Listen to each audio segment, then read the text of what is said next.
Sudah sebulan lebih institusi pendidikan di Indonesia diliburkan karena kehadiran wabah COVID-19 ini.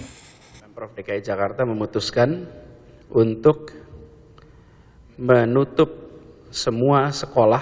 Well, sebenarnya nggak benar-benar diliburkan sih. Tapi segala proses pembelajaran yang biasanya dilakukan secara tatap muka, sekarang berubah menjadi pembelajaran dalam jaringan. Melalui metode jarak jauh. Atau lebih dikenal dengan istilah kuliah online. Kuliah online ini menjadi alternatif yang saat ini memang menjadi satu-satunya cara agar proses pembelajaran tetap terlaksana dengan tetap mengedepankan physical distancing. Namun seberapa efektifkah kuliah online ini dapat menggantikan perkuliahan tradisional? Berdasarkan penelitian yang dilakukan oleh University of Illinois Springfield, ada beberapa kelemahan pembelajaran online sehingga nggak mampu sepenuhnya menggantikan kuliah tradisional. Kelemahan pertama adalah jaringan dan teknologi. Tidak semua mahasiswa mempunyai akses perkuliahan online yang baik. Ini adalah isu-isu signifikan yang terdapat di daerah pedesaan. Berdasarkan data yang didapat dari kominfo.go.id, tercatat masih ada sekitar 15.000 desa yang memiliki akses internet yang buruk. Hal yang menarik adalah tidak semua kawasan tersebut adalah desa-desa yang terpencil, karena masih sangat banyak kawasan yang belum tersentuh internet dengan baik, meskipun nggak terpencil. Karena kan pada saat ini mahasiswa pada mudik pulang kampung, semuanya ke daerah-daerah asalnya, dan kita tidak bisa memastikan lokasi daerah tersebut apakah sudah sinyalnya cukup bagus atau provider yang mendukung di sana gitu ya.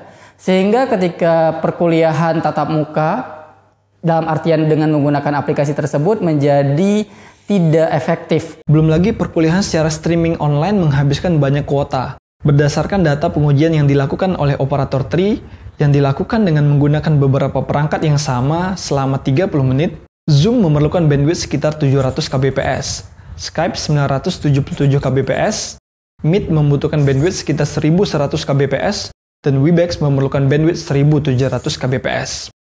Kebutuhan bandwidth yang kecil biasanya juga membutuhkan data yang kecil. Nah, jadi kalau kita bandingkan dua platform yang paling sering digunakan dalam perkuliahan online, Zoom memerlukan sekitar 800 MB per jam, sedangkan Google Meet menghabiskan sekitar 800 MB hingga 1,4 GB per jamnya. Nah, kalau kamu punya sekitar 10 mata kuliah, dan setiap mata kuliah menghabiskan 1 GB, maka kamu memerlukan minimal 10 GB setiap minggunya. Kuota dibebankan kepada mahasiswa seluruh di Indonesia. Namun, syukurnya, mahasiswa di ITERA diberikan subsidi kuota sebesar 75.000, sehingga dapat diringankan masalah kuota ini. Beberapa kampus memang ada sih yang memberikan subsidi kuota, tapi sebenarnya masih belum mampu mengcover data internet yang diperlukan. Kelemahan kedua adalah ada di diri kamu dan diri saya, kita. Dan kendalanya apakah hanya sekedar sinyal? Tidak, sebenarnya karena faktor utama adalah kemauan mahasiswa, apakah mau mendengarkan dosennya, mau belajar, atau tidak. Efektif atau tidaknya kuliah online ini tidak terlepas dari seberapa mampu kamu bisa memotivasi diri kamu sendiri agar tetap fokus mendengarkan, dan seberapa mampu kamu membuat diri kamu tetap disiplin untuk tidak baring-baring atau bahkan tidur ketika kuliah berjalan. Gak ada vibe semangat belajarnya gitu. Karena kalau ada teman-teman tuh lingkungannya kan belajar, jadi ya mau nggak mau kita belajar juga, jadi lebih terpacu untuk belajar. Selain mahasiswa, kuliah pembelajaran online ini juga dipengaruhi oleh pengajar sebagai fasilitator. Seorang pengajar tentunya harus terlatih dan familiar dalam menggunakan perangkat-perangkat yang mendukung kelas virtual. Ketiadaan interaksi tatap muka ini membuat pengajar harus mencari alternatif lain untuk tetap menciptakan lingkungan pembelajaran yang nyaman, sehingga murid-murid tetap antusias mendengarkan. Well, it's not only about how qualified you are to deliver the lesson, but it is also about how able you are to create the comfortable environment so that the student able to focus on your lesson. Dan kelemahan terakhir yang ingin saya bahas adalah yang paling banyak dikeluhkan oleh mahasiswa, tugas yang banyak. Soal tugas makin banyak, benar, tugas jadi makin banyak banget. Dengan memberikan tugas 3-6 tugas dalam seminggu. Nah, dengan harapan mahasiswa dapat menyerap materi secara baik. Namun, nyatanya di lapangan, materi tersebut tidak sepenuhnya terserap dengan baik. Makin susah juga ngerjainnya, karena bagi sebagian orang balik lagi lebih semangat ngerjainnya kalau bareng teman-teman. Berbeda dengan kuliah tradisional tatap muka, hampir setiap pertemuan kuliah online ini, dosen-dosen memberikan tugas. Katanya sih gitu, satu tugas dilanjutkan dengan tugas lainnya. Belum selesai tugas yang satunya, datang lagi tugas lainnya. Sehingga mahasiswa merasa beban kuliah online ini lebih berat dari kuliah tradisional tatap muka. Dan muncullah istilah, kuliah online ini nggak ada akhlaknya. Tapi tunggu dulu, setiap hal punya dua sisi koin yang berbeda. Ketika online seperti ini, daring seperti ini, itu sangat memberatkan kita. Jujur, sebagai dosen itu sangat memberatkan. Karena apa? Kalau saya contohkan, ketika dulu perkuliahan tatap muka, jadi kita punya PPT, lalu kita menjelaskan apa yang sudah kita pahami, lalu dibantu dengan beberapa video. Selesai, ada tanya jawab, silahkan ditanyakan langsung tatap muka. Kita tidak memberikan effort yang berlebih, ya. Tetapi ketika dengan pembelajaran e-learning sekarang, misalnya, kalau dulu tatap muka, ya, saya siapkan ketika saya mengajar minggu depan. Oke, minggu ini saya sudah siapkan materinya, saya siapkan download. Artinya minggu depan saya sudah ready untuk mengajar dengan nyaman, dengan tenang, dengan damai gitu ya. Lalu ketika e-learning ini, saya harus menyiapkan materi, slide PPT-nya dulu, saya harus menyiapkan. Lalu yang kedua, saya harus membuat video yang berisi suara saya. Sebagian dosen memilih untuk merekam videonya terlebih dahulu agar mahasiswa dapat menggunakan kuota dengan jauh lebih hemat dibandingkan dengan live streaming. Namun metode ini memakan waktu yang panjang karena melibatkan perekaman video dan proses editing. Assalamualaikum warahmatullahi wabarakatuh.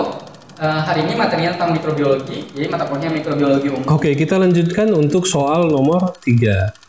Kapasitor plat paralel. Dan tidak hanya itu.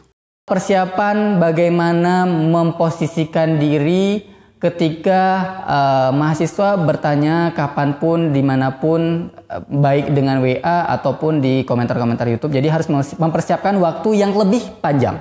Ya, jadi biasanya kalau saya mau mengajar tatap muka itu hanya menyiapkan waktu misalnya 2 jam membuat PPT, lalu 2 jam atau 3 jam di kelas. Sedangkan ketika online seperti ini, membuat PPT 2 jam, lalu membuat videonya lagi 1 jam, kalau dapat videonya langsung jadi. Kalau ternyata pas lagi buat video, itu ada bunyi kendaraan bermotor, lalu ada bunyi koko ayam, itu harus di-take ulang lagi ya. Bahkan saya pernah buat video, itu waktu itu saya tidak ingin ada suara saja. Saya ingin membentuk skematik, saya tulis semuanya di kertas, lalu saya take pakai kamera. Ternyata sudah saya selesai, sudah 4 lembar kertasnya, ternyata nggak ke-record. Yang ke-record cuma 1 lembar. Effort itu berlebih gitu ya. Dari pagi sampai sore hanya membuat 1 video dan itu nggak kelar. Akhirnya ya udah ganti pakai dengan video slide saja, lalu dengan ada suara saja. Persiapan kuliah online ini memerlukan usaha ekstra ketimbang kuliah tatap muka loh. Ya intinya, kuliah online ini akan berhasil kalau semuanya sama-sama saling support dan jangan terlalu lihat dari sisi buruknya. University of Illinois Springfield juga mendapatkan ada banyak sisi positif dari pembelajaran online ini. You can do it anywhere, anytime. Kapanpun kamu mau ngulang video pembelajarannya, kamu bisa ulang lagi. Ya kamu sebagai mahasiswa harus well organized, self-motivated, self-discipline, dan harus memahami kenapa dosen-dosenmu itu memberikan tugas yang banyak. Kuliah, berarti kan ada ceritanya namanya capaian pembelajaran. Capaian pembelajaran itu adalah seberapa besar target tujuan mata kuliah itu harus tercapai. Dengan keterbatasan interaksi pada perkuliahan dalam jaringan ini, para pengajar dituntut untuk tetap mampu mencapai kompetensi pembelajaran minimum pada suatu mata kuliah. Keterbatasan interaksi ini pun harus mempunyai solusi agar kompetensi minimum tetap tercapai. Salah satu alternatifnya adalah dengan memberikan tugas. Jika kita memberikan tugas, maka otomatis mahasiswa akan mencari informasi.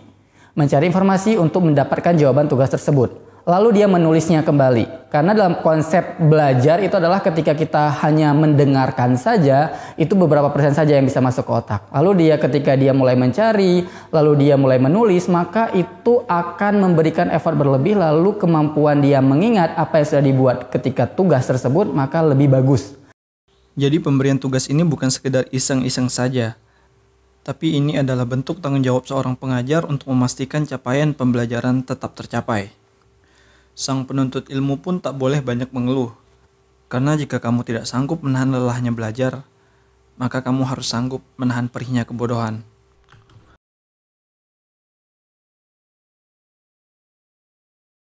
Cukup sekian. Ada pertanyaan?